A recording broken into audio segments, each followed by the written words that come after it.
Dear learners, welcome back. Welcome back to the module 2 of this course on women and law in India. In this new segment, that is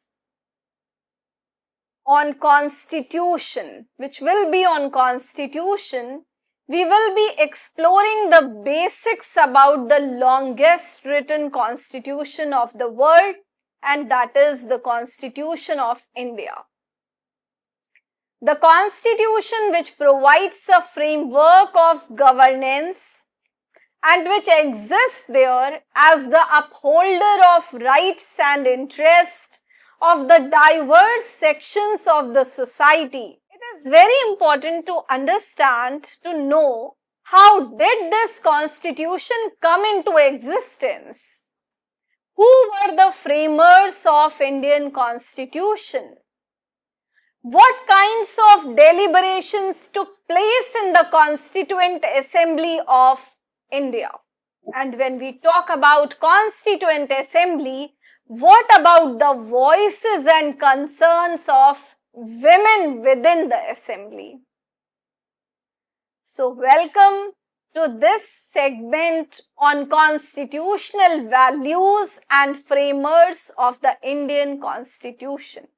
It was on 9th December 1946, the Constituent Assembly of India met for the first time in the Constitution Hall, also known as Central Hall of Parliament House, which was created by the British Cabinet Plan. This Constituent Assembly came into existence and the objective was to draft the Constitution of India, to construct the dreams of millions of Indians.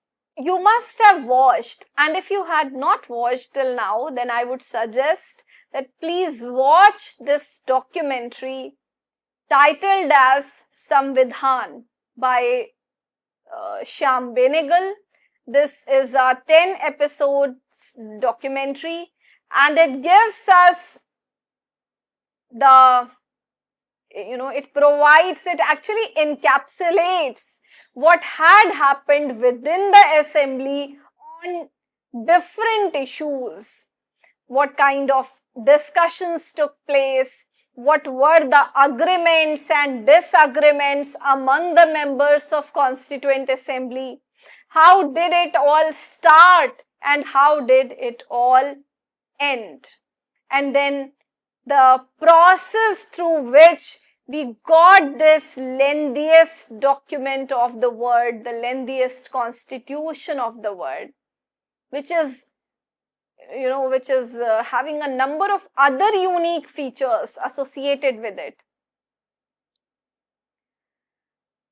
So coming back to the Constituent Assembly and the kind of the representation that we had.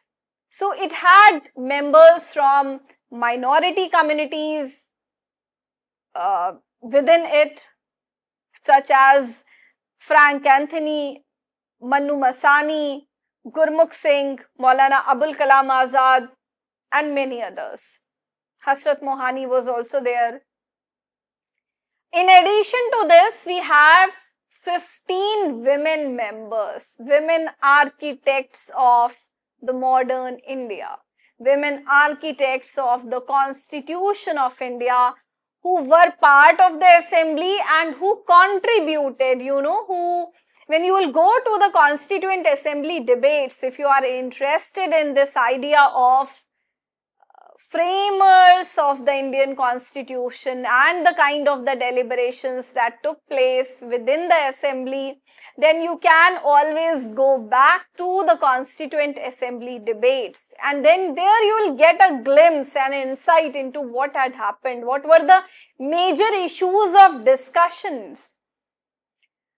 So we see that initially there were 389 members in the Constituent Assembly before partition, and then we got this incident, this happening which had a lot of bloodshed with it, which, because the partition of India made us witness unprecedented violence, and again, violence against women as well. So the numbers got reduced from 389, then we came to 299 members.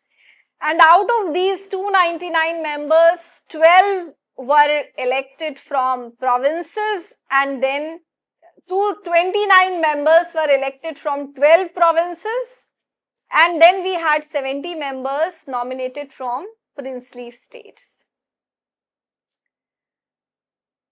Then what do we need to understand? And you know it well, you are doing it, you have done it in your schools as well, school textbooks, that for a period of 2 years, 11 months and 18 days, the Constituent Assembly had 11 sessions and sat for a total of 166 days. And then finally we got this draft, where we also need to understand this thing, that we got different ideas, different unique, distinct ideas from the constitutions, the other constitutions, from the constitutions of different other countries of the world, which, the framers realized that these ideas are necessary for our setting, for our social fabric. So finally, we got the Constitution of India, which was adopted on 26 November 1949, which we celebrate as the Constitution Day. And then it came into force on 26 January 1950, which we again celebrate as the Republic Day. Constitution as the supreme law. So the Constitution of India exists as the supreme and the fundamental law of the land. Where from, this acts as the source from where the organs, the institutions of governance, as well as citizens derive their powers. So, because on the one hand, we have the governance mechanism, and on the other hand, we have the citizens, and there does exist a relationship, a kind of interconnection, association between the two. And this association is complex, goes on different lines, it involves multiple actors, state actors, non-state actors are involved into this process of being part of a nation. The fundamental freedoms guaranteed to people ensure not only life but dignified life to all, which is essential not only for the development of people, for the development of their capacities, their potentialities, rather also for the development of the nation, the sustainable, the holistic, the inclusive development of all, which acts as the bedrock of the development of nation. The Constitution of India has this unique feature of flexibility as well. We have said that it is the lengthiest constitution, has certain features, but one of the remarkable features is its flexibility in form of the amendments that are being made to it from time to time. And what do these amendments reflect? The amendments reflect its ability to accommodate the changing needs of the society. There have been more than 100 amendments to the Constitution, reflecting its dynamic nature and its capacity to grow, its capacity to evolve with the changing social, political, and economic circumstances. So the constitutional values, the dreams, the vision, that the framers of the constitution had, and we also added to it. The vision is also something which is not static. It was there in their minds, and then in form of amendments we made changes to it, to some of the ideas of the constitution. But then there does exist this element of unamendability. What can be amended and what cannot be amended, which brings us to the basic structure doctrine of the constitution. So at the time of its adoption, the constitution contained 395 articles and 8 schedules. Then we got amendments, certain articles got added. So the numbering is still the original, it ends at 395, but when we do the total counting, it exceeds, it gets, it has exceeded 400, more than 400 articles. With 12 schedules, and then again, originally it had 22 parts, but then 4 new parts were added to it, 1 got repealed. So now we have 25 parts, but the numerically parts still ends at 22. So this was the idea about the structure of the constitution. Then we come to the core principles and values, which we refer as constitutional values. So there are certain core principles and values serving as the moral compass of the nation, which structures and restructures the socio-political fabric of the nation, providing direction to the state. In which direction do we want to take our country forward? So that direction has already been decided by the constitution. We have a number of laws covering different areas, be it civil laws, criminal laws, be it the personal laws, or if we go into the domain of substantive and procedural laws, we have got a number of laws. When we come to different institutions, we have ordinances, we have bylaws, we have rules. But the one thing which is unique, that none can violate the spirit of the constitution. Nothing can supersede the constitutional values, the constitutional principles, which means that when the state is framing a law, the law has to be in consonance with the spirit of the constitution. If it is going against the constitutional values, then the same law can be challenged. And where will it be challenged? Again, we will have to go to the judicial domain. Courts are there as the protectors, as the upholders of constitutionalism, as the upholders of constitutional values. So what do we find? That if that particular law goes against the spirit of the constitution, then the same law can be declared. The court has the capacity to declare it as null and void, as unconstitutional, and it will not remain in force. It will not be there. It will not be having the force of law. That is why we call judiciary, we call courts as the upholders of constitutional principles, constitutional values, as the upholders of democracy. So I hope that this idea is understandable. Preamble of the constitution holds significance, crucial significance, very, very critical role preamble plays. When you open a book and you want to understand what is given inside book, what do you do? What do we do? We go to the preface. And preface gives us an idea, okay, what this book is all about. What is there inside it.